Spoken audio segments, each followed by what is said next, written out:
श्री गुरु चरण सरोज रज निज मन मुकुर सुधारी वरुणो रघुवर विमल यशोज दायक फलचारी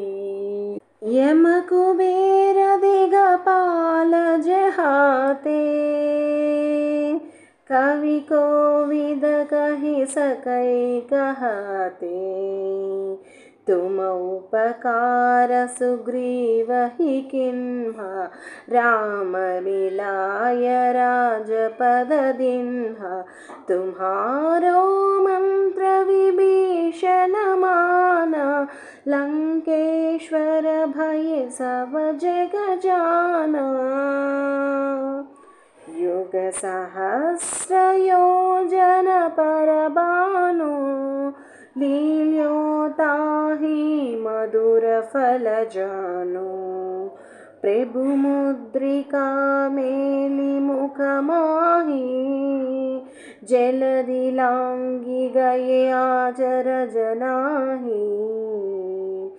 दुर्गम काज जगत के जेते सुगम अनुग्रह तुम्हारे तेते राम दुआरे तुम रखवारे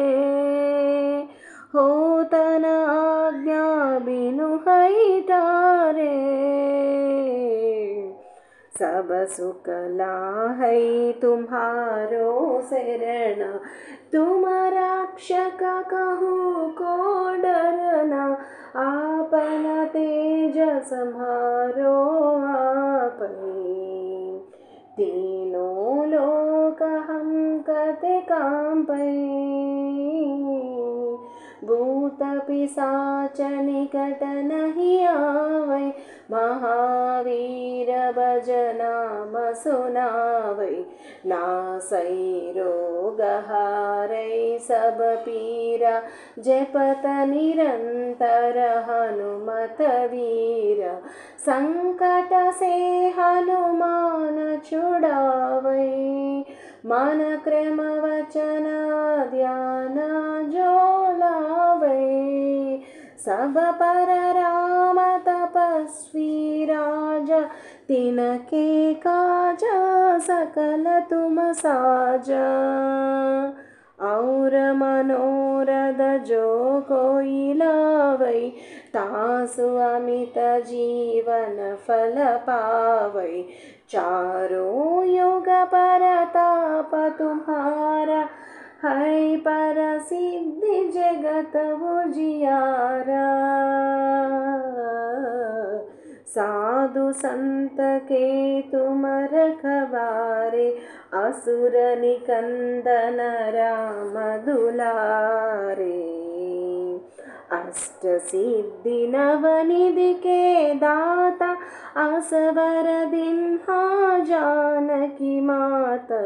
राम रसायन तुम्हारे पास सदा रहो रघुपति के दास तुम्हारे भजन राम को पावै जन्म जन्म के दुख बिसरावै अंत काल रघुपति पुर जाई जहाँ जन्म हरि भक्त कहाई और देवता चित्त न डरई हनुमत से सर्व सुख करई संकट हाटै मिटै सब पीरा जो सुमिरै हनुमत बलवीरा जय जय जय हनुमान गोसाई कृपा करो गुरुदेव की नाई यहाँ से तवारा पाठ कर कोई छूट ही बंदी महासुख होई जो यहाँ पढ़ै हनुमान चालीसा, होय सिद्धि साकी गौरीस। तुलसीदास सदा हरिचेरा, कीजै नाथ हृदय महाडेरा। पवन तनय संकटहरण, मंगल मूर्ति रूप। राम लखन सीता सहिता, हृदय बसहु सुरभूप।